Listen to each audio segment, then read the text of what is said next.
Bonjour peuple congolais, ngai ndeko na bino Christian Bola bien mamba peuple mokonzi peuple souverain. Naye koloba lelo makambo ya mboka puisque situation ezali très compliquée. Yango esengeli to expliquer peuple na biso. Donc ayeba évolution politique place ni tozali kokende et surtout lelo yo naye koloba mingi makambo ya ANR, makambo ya ANR, makambo présidence oyo ezali wana. Et puis, makambo ya famille Tshisekedi. Donc, on a 3 points importants où Esengeli va développer rapidement. Mais donc, pour nous expliquer, puisque le bin a intervenu qui na télévision et radio munene, donc télévision munene, donc Baliangando, il y a Claude Moutima. Et après, c'est un passage par rapport à la situation de l'heure. Et j'ai développé, je donnais un développement peut-être tu vas comprendre qu'il y a un moté donc il y a un s'expliquer moi au fait dans le bas qui dans le sens où ok Félix Tshilombo azali entre le marteau et l'enclume.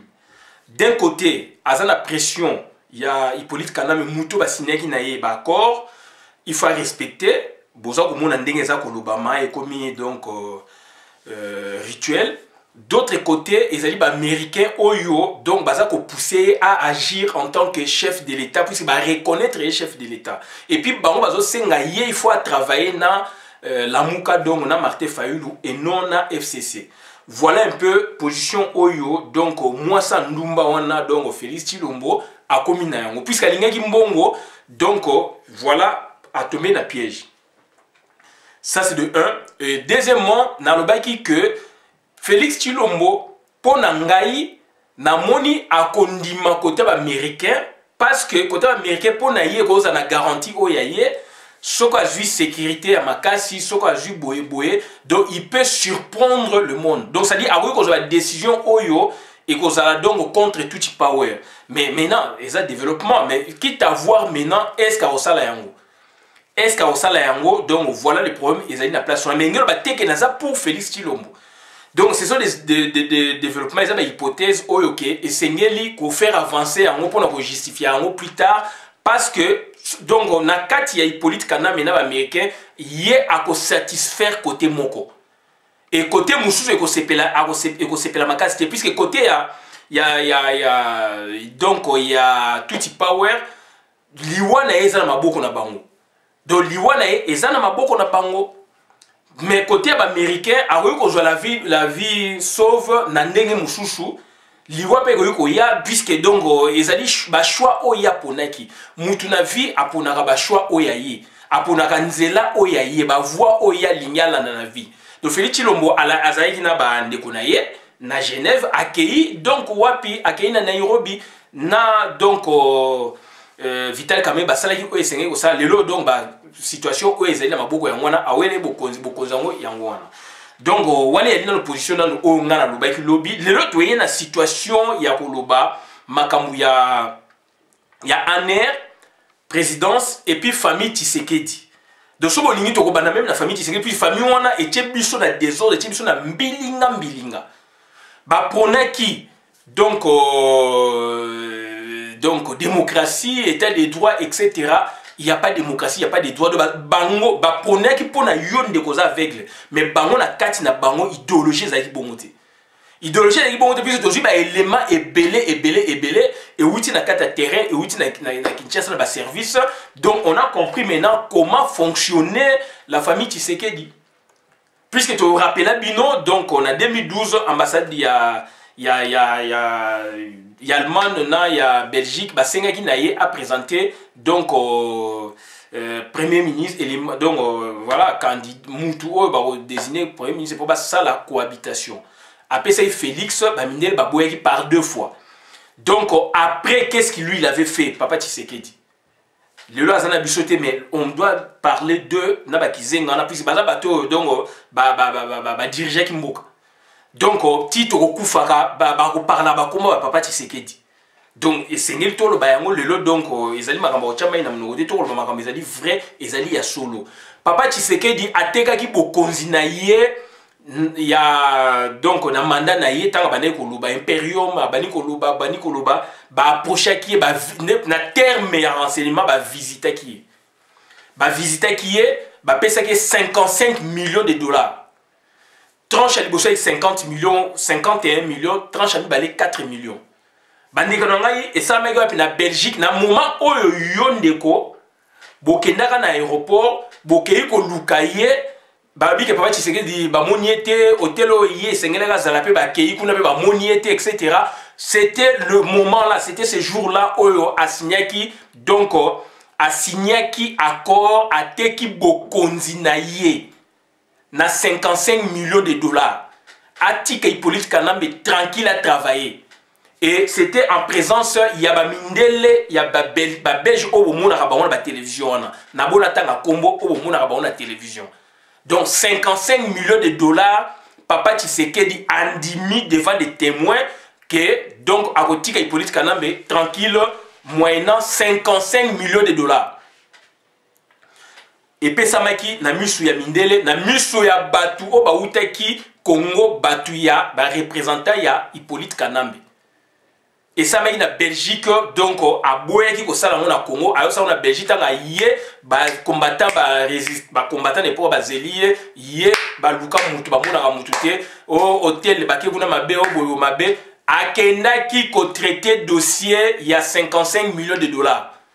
Papa Tshisekedi ndenga kufa ona kufa pauvreté. Totika ko lo maka kufa pauvre soit boza ko ba bopise boye ba kité. Ben information to jongo na source o andimi débat aya tozana ba cartouche mususu. Donc a signé qui accord nae wana donc accord secret 55 millions de dollars. Yango moni donc a exu ko renouveler vers la fin alors que mutu mandat nae ezali ko sila.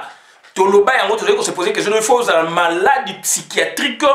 Donc pour nous ça la biloko nengwana et ou ezali makama mbongo ezali makama mbongo tozu ba information les lots donc ezali vrai bateka qui on a 55 millions de dollars. Tant à Kenya en Afrique du Sud, na 2012 2013 à Kenya en Afrique du Sud na maman Marthe na aéroport boyamba iso na Johannesburg so wap na Cape Town donc à Kenya qui kozwa su mbongo mususu kaka na makambo a close wana a Kenya kozwa mbongo mususu et pas ya ami ya Jacob Zuma akoma ami ya Hippolyte Kanambe donc un indien multimilliardaire akena inde kozwa mbongo kuna akena kozwa mbongo donc il en a épé makamba ba soins médicaux banini mais akena ki kozwa mbongo mususu na Afrique du Sud. Rares sont les cas où azozwa mbongo na Congo ya minene ndengwana et mbongo ya Congo minene bongo soki pas zu yango. Donc, beaucoup de monde a été à signer papier, makambezo c'est là, ils ont les cartes de téléphone. Mbongo richesse, papa Tshisekedi a ticket, ils paradis fiscaux. Ndeko nanga ils ont la banque neti crédit lyonnais à France, ils ont la banque de PNBT. Ils ont papa Tshisekedi ils ont la carte de paradis fiscaux, a ticket mbongo na carte de paradis fiscaux. Au titre ndenge au même titre ndenge batanga ka ba konzebele ya mukili ba boye ba Hippolyte Kanambe yepe azana mbongo kuna na ba paradis fiscaux.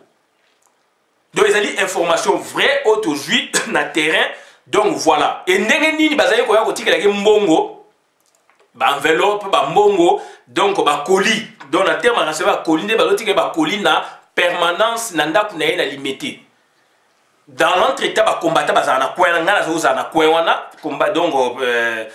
donc parlement debout na biso zaliwana mais bazali ko ça nini message ko uta donc na ndaku ya Papa Tshisekedi ke ba combattant lobby puisque ba combattant bazali ko diriger na époque na ba mouvement donc dépend de Papa Tshisekedi donc bazali ko dépendre donc depuis toujours dépend de Papa Tshisekedi d'où ba parlementaire debout ba encore ba combattant ba résiste ba combattant parlementaire debout ba membre IDPS. Donc il y avait des messages où ils allaient inétiquement distraire bango donc c'est-à-dire bah oui c'est vraiment le chou que bon lobby message moi ils en a 16h ou secrétaire général koloba ou et loko mo boye ba combattre le chou na tongo ba koyati ba koya na 16h makambe sami na tongo le chou ko na tongo message alors makambe sama na pourquoi et bato bazali koya na ngwana ba yebisinga ba bi petit tant to koya na ngwana il y a pas de combattants.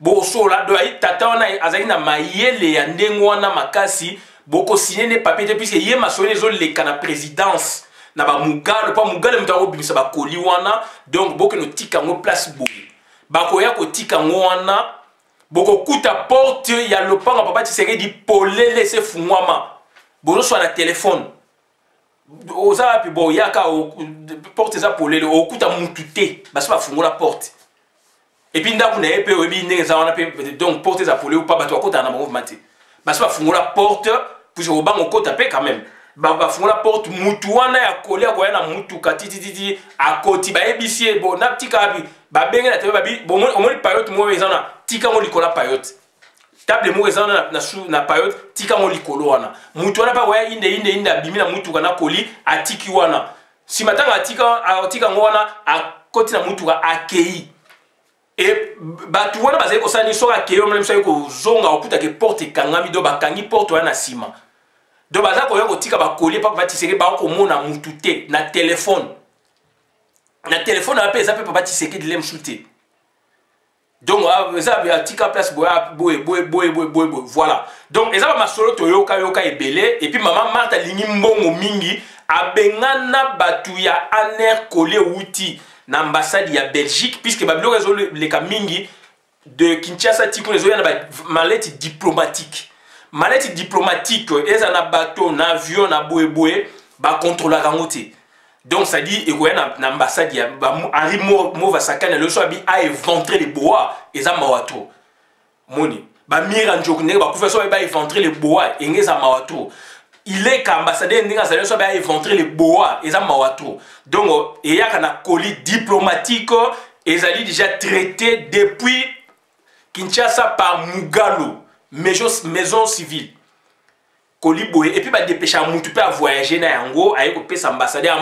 ayebi mbongo ezali ya mutu boye ako toucher pété puisque aujourd'hui ayebi monter ezali ako toucher te atiko na mutu pe akoya inde ou be atindi mutu na ye we ba ke ko tikele neti papa tise ba ko tikele tina ndako mama Marthe tanga ba bengi na interphone ba basuka na interphone combien 1 million supposons bon yayi par exemple 2 millions abi bozonga nango donc bayi exigeante maman Marthe donc ça dit ba information to genre ça dit ba information vraie donc ba information de genre ambassade ya Belgique na ya Congo na Belgique ya France na Belgique donc ça dit voilà babiloko wana na ndenge ba corrompa ba combattant mingi époque donc babiloko ezo uta na colis diplomatique ezali koya eye ekoti bato bake bazwi bambongo donc toye lelo ma mingi ya koloba mingi famille Tshisekedi nde bazali kozwa mbongo et toye siko to parler bino na présidence wana nde bomoni ezali clair ezali superposé dédoublé donc muto a créé en Wazana c'est lui qui agit c'est lui qui dirige voilà donc dernièrement babenga Hippolyte babenga qui d'urgence Félix Antoine Tshilombo na Kingakati tanga kekuna bagangela ye zowe kanambe abwakela ye soyi nelongi ndeko na ngai oko douter mais nazo episode ezali vrai donc babwakela donc na suite ndenge Félix a commencé à positionner ba bengaki d'urgence boyokaki zowe agangela ye na niveau mo impossible et puis abwakela Félix soyi na elongi Félix aloba eloko moko te puisque soka lobby ayebi ke donc danger donc ça dit alingaki nzela wana azali komona oyo mona te yo ndeko otiki mukanda na wana Belgique otiki mukanda na France otiki mukanda na États-Unis Canada mona te Australie Afrique du Sud pono landa Félix Tshilombo na pouvoir wana ndeko na ngai oko souffrir ndeko na ngai oko souffrir moi sito mobali puisque vous allez ko souffrir na kata Kinshasa toyoki sango ezali ko sala biso parce que vous allez ko tambola donc basi donc bandeko na biso basi bozali ko tambola na Congo kuna boza ko sala o bino boye bo sala bandeko na biso mibali boza ko sala o bino boye boza ko sala et pour preuve son rival a été interpellé a été donc bazong saki na ordre bazong saki sans rival na ordre na babilo bazali ko loba ba bengaye na bureau mo quelque part à Aner durant quelques heures à Toka ba ebisie keba o eza Kinshasa tozala biloko na yo o sala na Afrique du Sud ofinga mokonzi keba pouvoir wana ozomona ya Félix eza ya nani Aner yebisa sans rival bazongise na nzela bakangaki ye te me bakotisaki na bureau bainforme ye d'autres bakangaki ye me kokanga vraiment na sens que bavandisaki ye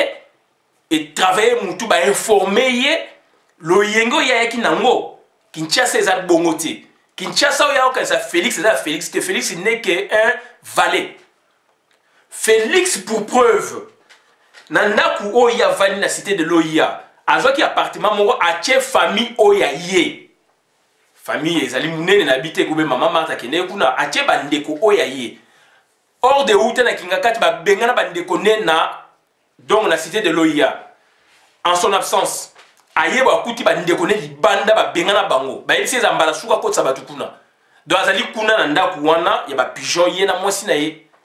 Voilà bandeko na ngai donc ezali ba situation oyo ya présidence ya lingaki présidence wana ekomemela ye liwa donc Félix azali na deux adresses azali l'adresse exil azali l'adresse ya liwa azali l'adresse aussi ya prison donc il y a trois adresses mais Hippolyte Kanamba a tika na deux adresses puis adresse naming ezali cimetière et puis donc prison mais Félix a encore la possibilité exil en tant que président, mais à qui a quel exil?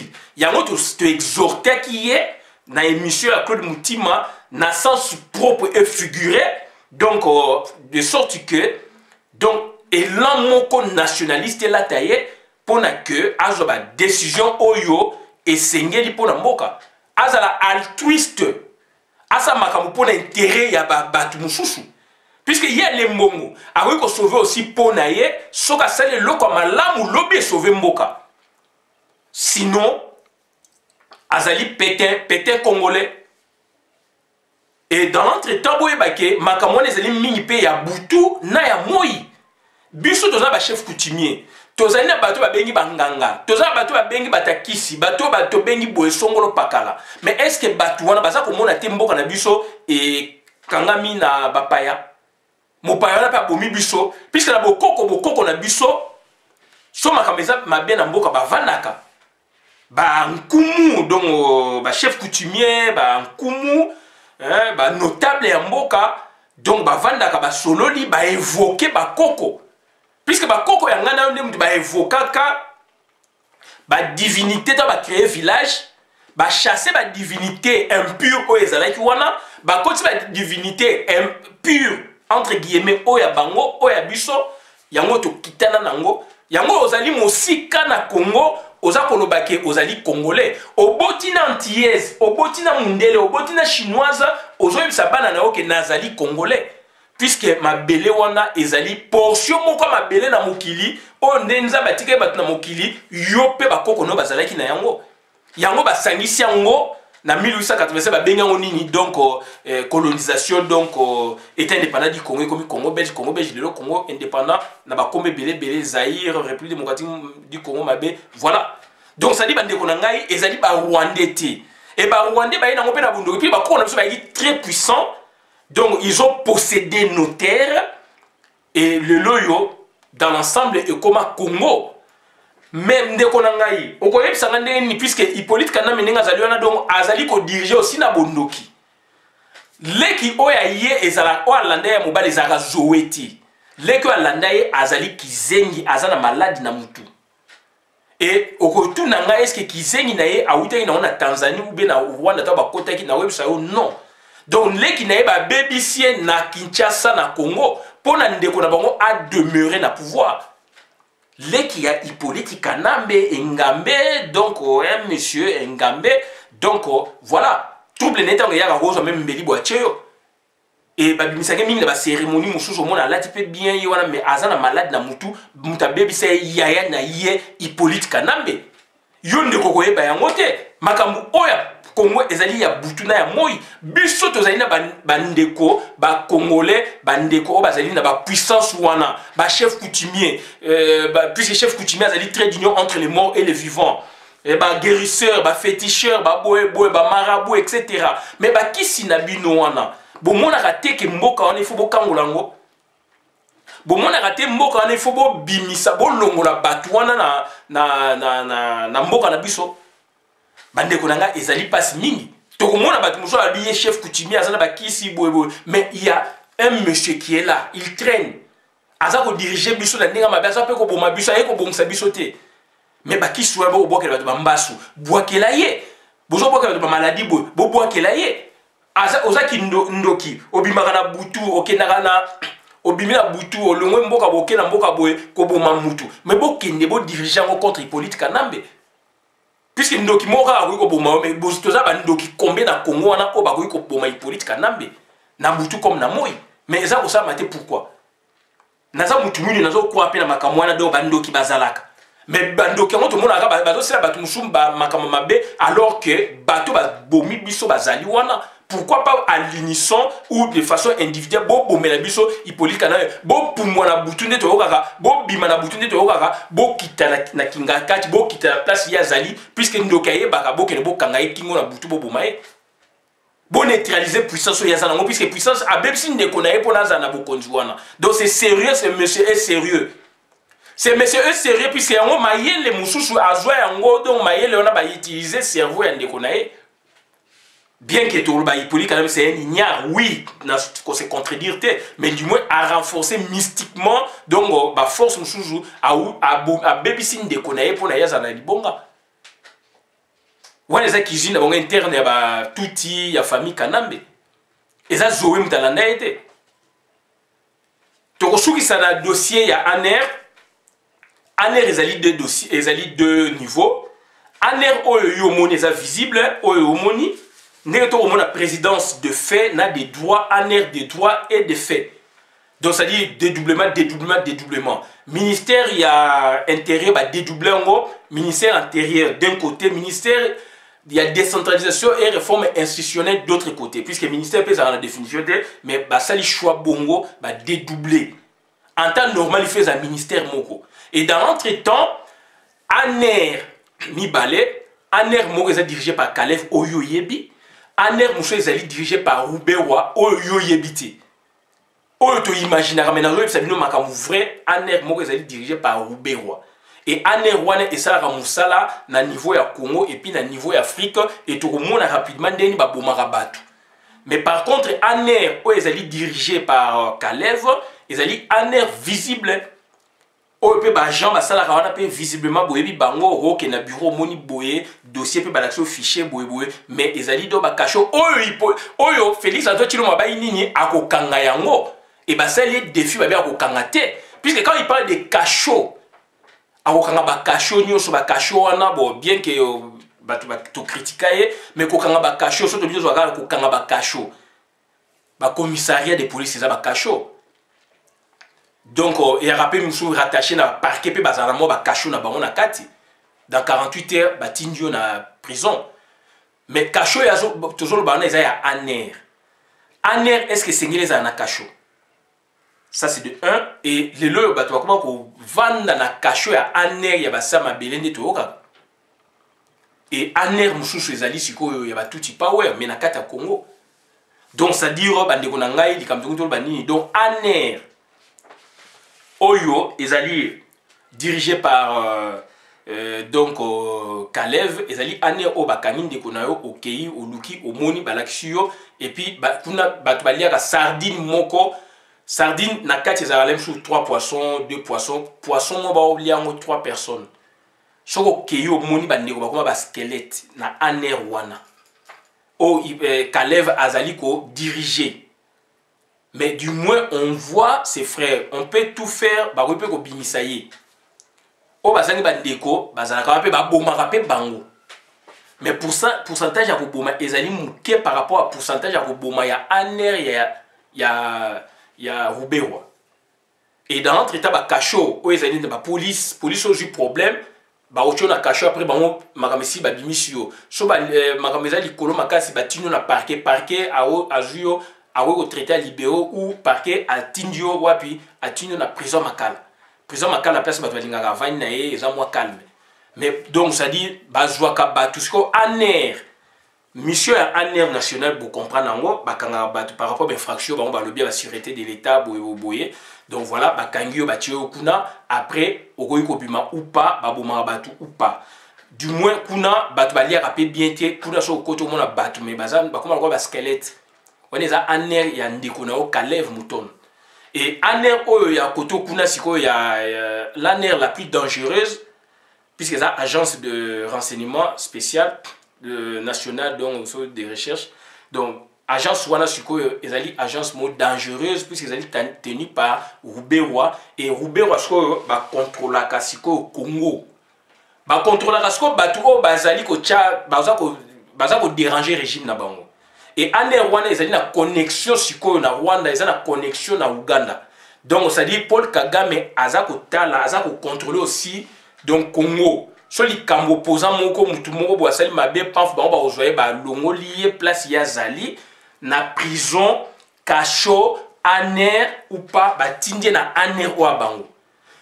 Je pense que c'est comprendre. Donc ça dit aner ezami balé oyo to yebi ya Kalev oyo ko mona ndekono oyo ko swanai ayo ko bima ayo pe ko bimate mais malnutrition za kuna siko aner mususu ezali tenu par les Rwandais et rares sont les Congolais qui travaillent là-bas. Ba Congolais rare ba Congolais ba travailler là-bas soka moni a réagi ba bomie. Samba Kaputo a travaillé kuna tanga moni il avait réagi donc à l'obaki à cette réaction ba salani ba bomie. Pourtant, il y a professeur, il y a français, il y a Hippolyte Kanambe. Mon tabané l'accès français, c'est Samba Kaputo, Babomae. Toké le sous na donc Katuma moi qui peut akufa parce qu'il y a pas na aner wana. Sort na boyebi. Donc aner wana c'est aner la plus dangereuse. Babomara batwa puis bazwara batu. So basila na bino bazubino baké ko bois ka bino na forêt équatoriale. Donc na forêt équatoriale ba yebi. Donc na avion ba nini hélicoptère so nini ba memi bino butu ba ke ba largue ba bois ki bino kuna donc na ba distance wana boui bokoi koi na banzete bu panzani donc ba nyama mabe ba lebino blok mwande wana. Donc aner wana ba boire ba na place ba boire ba na ba place ba lieu ezali na ba savane etc. Donc wana yali aner ya ba Rwandais. Kuna yali so dossier so okoti kuna donc kuna eza ba Congolais te kuna eza ba Rwandais Roubaix wana be équipe na ye sko ba travailler na trilogie na aner ya Rwanda aner ya Uganda do bata Uganda ba yaka wana ya Congo ba kena kuna do ba sala donc ba partage ya ba information ya ba expérience na bango. Ça n'a rien à voir na aner koto mais du moins baza ko se servir na aner ya Kalev. Mutuloko ni mwanansemi akenda wapi batu musuba baki azana ba Congo ba musuba bazali na bandundu en Afrique du Sud mais ni mwanansemi d'après ba information biso tozwi ni mwanansemi ba bimisa kaende ko bimisa na batu ya pouvoir pona ba longola na circuit wana na en désordre pona batinda na aner wana. Donc ni mwanansemi akenda entre guillemets de information, tous on aussi avec beaucoup de réserves na aner wana. John Chibangu to luka kapisi bakangaka ye azana aner okuna azana aner officiel te. Ne monase na ayi na prison ba bimise de la prison ba kena na aner wana. Dio mindongala na yo ki ndeko eso alobiango azasu na prison makala te donc azali na aner okuna. Puisque jamais oro na prison makala oya na aner normal officiel ya Kalev. Okolungane na aner Kalev nde okoki kokene na prison. Donc bango so ba longolo kunande ba memio na aner wa bango oyo donc ba bomaka batu ndenge balingi. Donc bazo ko gérer bino bango moko. Est-ce que baza vivant? Est-ce que ba kufa to yebite me baza kuna? So tuni mutu ya aner officiel awe so ke oui na yebi ke ezalaka mais na yebi mameleka kuna te. Mais so batu baza koto ote awe so baza koto ote. Donc on suppose baza koto kuna. Puisque quand même aner ya Kalev tolo bate ba listing ezali bien que ba losa makam na nkole ke ba libérer batu ba ke na ba prison ou na ba parquet mais ba on ba kangaka mais quand même ba listing ezali ba yebi batu so pe muta kufi ba yebi muta kufi donc et puis ba liaka pe quand même ba ratio ezali mais eza bien te batu mi kuna ba komani ba squelette ba ni mais aner sko ya mabe sko ya Roubaix et aner ya Roubaix sko na bi puisque muta créé sikoyo donc Paul Kagame ezali Museveni. Donc pouvoir ezali le incrusté na Congo ya ba Rwandais ya ba tuti ezali pouvoir donc socle nango ezali Uganda puisque Uganda azali donc Uganda azali donc botata ya Museveni ezali Rwanda. Papa na ya kufi na âge de 10 ans maman na zongi na Uganda puisque aza ougandaise. Voilà. D'où Paul Kagame représente donc la paternité politique ya Batuti. donc ça dit nakata Congo donc ça doit représenter donc paternité donc tata ya Paul Kagame ya Museveni et Museveni moi je crois en tant que créateur et masolo a représenter bon maman na esiko puisque légitimité et uta na botata de Rwanda donc puisque tata na ya qui rwandais donc bolanda émission à Claude Mutima na Jacques Matanda mutaye bien on va expliquer encore mieux d'où siko yango moni dongo aner oya rubewa ba travailler la trilogie na aner ya Rwanda na aner ya Uganda et toi ça bino basa ce qu'on a lien aner ya Kinshasa c'est l'aner la plus dangereuse et ça pour coiffer ou pour contrôler Afrique centrale puisque aner Rwanda et ça a lien na ba Rwandais ba Burundais o ba tonani na Congo Brazzaville ba Rwandais ba Burundais ba touti surtout o ba tonani na Centrafrique. Centrafrique le bitumé si la raté c'est la même chose au ça na Congo, ce sont les touti. Na expliquer on a vidéo mususu. Donc tout le banini donc batuana sikoyo bazali but na bazali pour le ba joie Afrique centrale. Et moninga moko na période arrivé à Fidel ba Kimaka Congo Brazza donc Cameroun Gabon na Gabon bakutaka ba réfugié touti na Gabon et batouana lobby ba se transformer ba nationaux pour avoir le pouvoir na Gabon c'est fait exprès c'est pour que ba joie richesse o ezali na Afrique centrale puisque ça ba étude ba laboratoire ya monde mais va passer par nos frères d'Afrique pour na ba sujeter biso afin que derrière bango c'est la main invisible occidentale qui va s'installer. Bien que les Chinois soient à côté de Kati, donc voilà. Puisque Monique quitte un monde, et Zalinde Kuna, Nani a bossé que richesse ya roi Salomon, et Zarana Congo. Et Bima ba journaux dans le monde entier. Et Bima ba journaux dans le monde entier. Richesse ya roi Salomon bibliquement, donc ba Zarana Congo. Donc Congo, ils allaient pays moko sacré.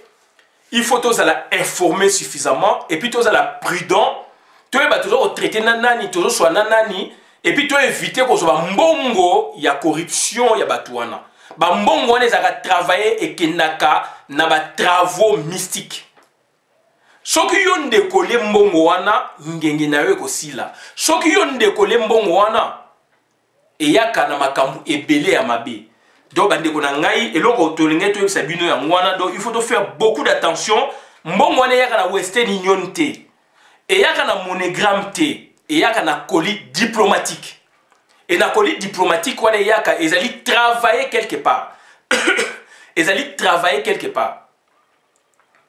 Et donc, on a vu donc, Aïb Sangaï, moi, il y a un grand politicien dont on a boycotté en Combo. Ça fait aujourd'hui 10 ans. Aïb Sangaï tanga yebaka kinaï combattant boyebi toza no ndenge moko ya za politicien. Toza no ndenge mo sauf que différence c'est ça mukeka ka boyebi to ça eloko moko. Abi ba mbongo wana o ba pesa ka ba koroma ba ya mbongo travailler. Ya travailler ma cérémonie faut ba chef de l'état ba nganga na bango ba marabu na bango ba boyebi donc ta ba pesa ba mbongo wana donc ya travailler ya mbongo ba sacrifice ta yo liango. Et il y a un problème et belé na vie à battre. Je dis chose ma kila ma cité et ko mema yo pe okufi. Donc ezali biloko oyo toyoki yango donc toyoki yango esengi to lobela bandeko oyo bazali donc na Bubangi ba comprendre que Congo est dans la mafia rwando-burundaise ougandaise donc mafia internationale. Donc na expliquer bino naza bandeko awa place nga na vanda na résidence na musala ba Congo Brazza baza ko se plaindre puisque ça fait longtemps aujourd'hui Congo Brazza ba boutique puisque yobi Congo Brazza yobi poto yobi ville poto na Brazzaville puisque ba commune a to benga ba ville donc ba Congo kuna zone mo ba bengi ba Congo donc ville donc ba Congo na kata Brazzaville donc bandeko na ngai ezali pasi mingi ba boutique wana ba magasin nyos tout et somba na ba Rwandais touti. Ezali na Belgique ma tongyo to ka ma tongé le lo ba propriétaire na ba somba ba magasin wana ba nini et comment ba Rwandais. C'est la même chose en face na biso na Congo Brazzaville. Il y a des actions qui sont na Congo Brazzaville. Nakosenga ndeko Georges Passy, un grand résistant combattant congolais, il y a Congo Brazza, et puis donc panafricaniste, a vendu la même dossier au Nganaza Koloba, Soka Kolanangai. Georges Passy vendu la fouillé encore, aux a donné encore, ou expliquer au mieux que Ngai. Mais ben information que je donne en Ngodongo, c'est-à-dire, et c'est pas ça deux choses na Congo Brazza. Sassou Nguesso Andima pour signer accord bilatéral, il y a dispense ba visa toloba entre ba Burundi na ba Congo Brazzavillois. Au Burundi na Congo Brazzavillois donc intérêt ni na loba ba vidéo ils ont nous les combattants. Intérêt ni les aliwana puisqu'il y a c'est le Congo qui les sépare. Bango baza côté busu toza boiti côté kuna est Congo est séparé mais ba signer accord il y a suppression visa. So ba Burundi baye donc baye mbala moko donc na Congo Brazzaville. Bakoy comme touriste, mais du moins ce n'est pas ça, mais bah s'établir na Congo Brazza. Qu'est-ce qui s'est passé na Rwanda? On peut leur accorder le visa, net biso ki na Zimbabwe, so comme na Zimbabwe, aux a droit aux a dispense à visa. Mais dispense à visa ngol ba au s'établir au boko la bibweba pesa bino espace. Ndenge Sassou Nguesso apesa bango espace na Mongali. Na loba lobaka yango. Tant basine ba korona eleka na ba RFI. Ba ta Congo Brazza ba yebi bande kwa Congo Brazza baza kolela. Ba tuti batondi na Brazzaville lelo. Na lobaka yango tango biso to ko benga na bango ba kozala en face na Congo Brazzaville. Tango Congo Brazzaville so lobi abia benga na bango lemso ba kokate ba kozala na Gabon baza je na Gabon, ba kozala na Centrafrique baza je na Centrafrique. Na sala vidéo na yebisa ka bino pisi na tanga ngo na monaka yango.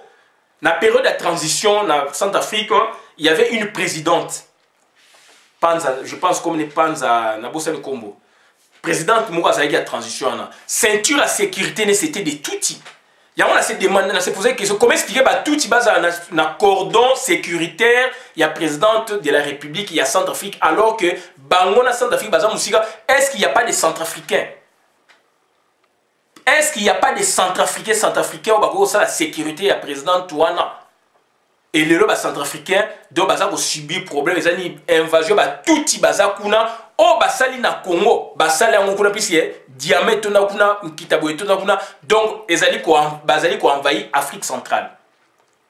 Ba touti baza kuna, ba Rwandais baza kuna, les lois bazali, donc baza ba bima ba commerçant na Brazzaville, ça soit bien, est-ce que ba imposa Sassou? Condition pour avoir le pouvoir, il faut ça les locaux, puisqu'on ne comprend pas. Suppression des visas, oui, bah, les gens viennent comme des touristes, donc bah, s'établir autant de mois et puis bah, qu'on a appelé ça, on a mabélé. Bah, comment colonna, bah, comment colonne et puis donc bah, s'établir, colonna et puis bah, au beau qu'on a bibouélé. Bande konangai, batouana mutu ba sabotaka, réserve, et bah, munitions, il y a Sassou Nguesso, il y a Congo Brazzaville.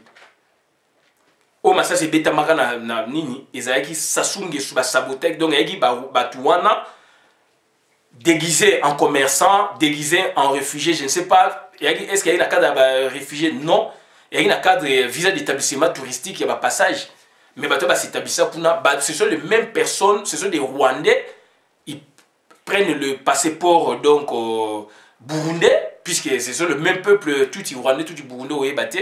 Donc, basala et loko wana na mindele pour na Sassou Nguesso andi ma ba condition o ya sa elaki ba condition est-ce que quelqu'un a parlé même si quelqu'un a parlé est-ce que le peuple Congo Brazzavillois a mon intérêt na été intérêt général il y a nation ezali par rapport à biloko wana baton ba saboter réserve à munitions il y a Sassou Nguesso na mpila lelo Congo Brazzaville est en danger, Centrafrique est en danger, Gabon est en danger. Et ezali nanu donc pour les batie ba loni de tikalika kanini ba placer tikalika Congo Kinshasa soko kwei totalement kuna ba ko zongo kaka donc ils avaient fait d'entraînement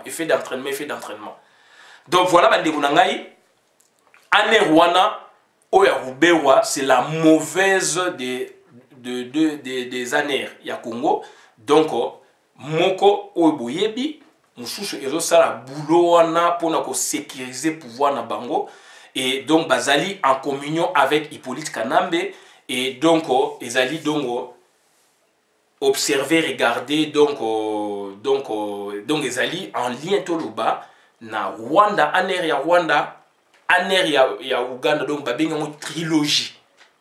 Et bango sikoyo, baza kotala sikoyo ba Congolais. Oyo ngo bimisa mutu ba bendio. Quand il y a Dio Mindongala, toyoki lelo azana prison makati, donc on suppose il est de l'autre côté. Quand il n'y a pas de pression, donc Dio Mindongala mkomusu toyoka ba bomaye. Ba boakeli bisoye na balabala basali mabe. Et kuna boma bat na forêt équatoriale. John Numbi azali kuna. John Chibango pardon azali kuna ne mwana semi ifwa azala kuna. Kuna sikoyo akufa te toyebite. Donc kuna pe ba Congolais bakotaka te. Donc on bakotaka bakufa. Et puis donc voilà situation auto ça nango yango wana. Donc Dio Mindongala pourquoi a subi bloc puisque Dio Mindongala aboyaki makambu ya occupation a créé une stratégie ensemble là Papa Tshisekedi pour reconquérir pouvoir et vraiment donc à s'employer ardemment. Alors ça a dérangé et Papa Tshisekedi et le régime en place d'où a été vendu, sacrifié sans qu'il y ait Papa Tshisekedi alors ça G double. Moutolora Franck Diongo primature oyo donc Sami Badi Banga azwaki ezalaki nde ya Franck Diongo mais aboyaki ba condition yango a subir eloko ye a subir bandeko na ngai Félix Tshilombo alobike akokanga ba kasho to lingi akanga ba kasho ni azo la Légion akokanga aner ya Kalev ou akokanga aner ya Kalev et puis ya Ruberwa. Est-ce que pour la akanga aner, est-ce que aroboma présidence o est créée, présidence donc superposée donc présidence d'en bas, il y a d'en haut, tout tu parles s'en fout puisque bah dit que bon besoin de pouvoir, est-ce que erosandenge nini? Donc bah ndekonangai batu o balandaki Félix Tshilombo c'est l'air droit mais beau faire beaucoup d'attention. Donc, beau zala feeling ya institution politique, beau eba nebe institution politique tambolaka notre frère, notre frère entre guillemets puisque déjà à BBC quand même. Donc Félix Tshilombo azali na motema ya oyo za na moté. Mais yondo supporter que eba qui était et le résultat ezali bongo bokomi ko nyokoma. Donc ndeko sans rival azalaki donc appelé dans un des bureaux à Aner pour yebisaye masolo ezali na comportement na ko afficher na kati ya Congo et bandeko mingi bazali lelo bazali donc dessus mingi babima mingi bazonga donc o ba tikali kuna Félix Tshilombo azali entre les marteaux et l'enclume donc azali entre liwa na bobiki na yemoko. Et seul yemoko a ebike soka linga bika yekaka mais sinon liwa ezana maboko na ye liwa ezali na kati na ye na nzela oya landaki donc ye sengeli il faut à renoncer les loko wana pona à renaître de nouveau na eloko oyo ekosauver na ye ekosauver na nation. Voilà bandeko on makamna yeke koloba yango wana na suki awa bona na vidéo malamu bo kabola na compte communauté. Donc, aner ya Ruberwa, pour me répéter, bon, et boire na forêt équatoriale, et puis na ba rivière ya haute rivière ya Tanganyika, ba kena ko boire ba côté kuna ba chitouana ba ni ba bois kibino, donc panzani ba mbisi ba lebino, donc voilà, donc pour la bango ezali vraiment bazana besoin de binoté, puisque vous dérangez bango marami bébé, et puis ministre Boyamba oyo azali ministre ya diaspora azali ministre oyo aleli ba combattant ebele ba combattant bino batu bozongaki na Congo yake ko yebisa politique na miyemta sale fort donc bino nde bozongi wana Félix aleli bino oyo bo afretaki avio po bino bokende aleli bino mbongo epai ya Hippolyte Kanambe pona Hippolyte Kanambe promener abanga ande combat surtout combat sotango ezali na moto ya koka ngote yango no moni Félix Tshilombo ayebi biloko wana dongo ateki batu ministre Matezola ateka ne mwana nsemi ministre et puis ne mwana nsemi ayebaki yango aloba yango donc bandeko na ngai il faut toyeba makamni tozali kosala. Donc message o ezali ya mwana o esengeli toyebisa bino. Donc esengeli vraiment toyeba puisque batu wana lelo oyo bayei mpo bademeurer yango basali balangue na biso bekola balangue na biso kuna. Et boyeba yango na nandai dernièrement documentaire moko mutu tanga ayebi langue na yo akomi na pouvoir sur yo. Puisque beaucoup mutu moko yaza ennemi ayebi langue na yo yo joye comme ton frère. Donc basali école de langue na Rwanda, na Burundi, na Uganda, c'est très surtout na Rwanda. Bandeko na ngai do ba langue wana donc ils ont tous les moyens. Bazana ba avion, bazana ba olo ba munoko la bino, ils se disent congolais. Dans le Félix abi batu ba zonga, eza aza ko s'adresser na batu wana na bisote. Donc bandeko na ngai ezali passe mingi. Donc ezali passe mingi bandeko na ngai. Donc il faut vraiment to resserrer. To resserrer baran, to sala ensemble bolingo e tonda. To za batu, to za basumuki, to sali mabe mingi. Mais bandeko na ngai mbongo ya mboka na compte ya corruption kolia yango te. Na benga ngo eza mbongo ya mboka me kolia yango te puis eza mbongo moko travailler. Et puis ekoboma moto oyo oza nango ekoboma moto ya combat. Donc toujours information belé mais toza koloba en général.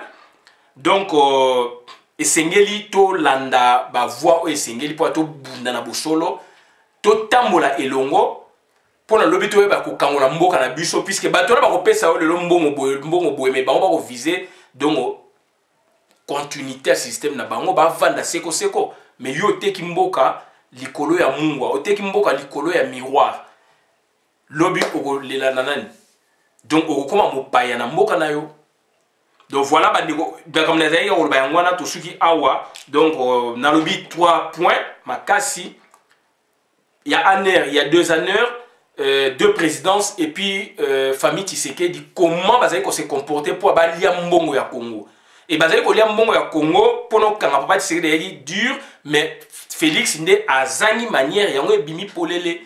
Yango bimi polele siko donc batu bazali na bakanda et ba sacrifier batu même na i deux pesa ba balu ba comme bikolo mususu et ba tika na balu ba oya bango moko donc bandeko na ngai donc peuple luba nyoso azali donc peuple hérité et ngol baté so Félix a eu pouvoir donc batu nyoso souffrance aussi là Mobutu azali muté kwate batu nyoso kwate azali hérité atiki bango pe hérité hein pour la tolo baka ba Congo na nté Kasavu, président Kasavubu, Azali Mukongo, tant Azalaki, Bakongo nous bazali hérité, Atiki Bamopé hérité, puisque un président république donc à Kosala Makambu par rapport à planning, Laurent Désiré Kabila, pareil, donc c'est-à-dire, Bokonzitan yé, Zoya Mweza ya Mboka, Kozango ya Binoté, ya Tribité, pour ceux qui n'ont pas sens à tribu, puisque toutes les tribus sont minoritaires dans le Congo. Toutes les tribus sont minoritaires dans le Congo. Tant que bino vous avez un esprit, il y a tribu na bino ils majoritaire et ils supérieur, donc il y aura toujours des problèmes. Tant que yo mongo zo mona vous supérieur na mukongo, mukongo zo mona supérieur na muluba, muluba zo mona supérieur na muswahili ainsi vice versa, to ko marcher té. Il faut to lingana affrontement, on a affrontement socio-culturel politique au comité na sommet de l'état et ils quand même bien na batu oyo ba lingi lo ba se reconstruire. Toyebani siko ezali toyokani solo bien te puisque to komona boye ba musuba komona boye siko toyokani solo quand même to se ressaisir pour na lobby to ba to marcher bien na makamamboka na biso on a ega ko ba ngwana suki awa bola na vidéo malamu na kota communauté ngai Christian Bola bien maman ba peuple mon peuple souverain na bi merci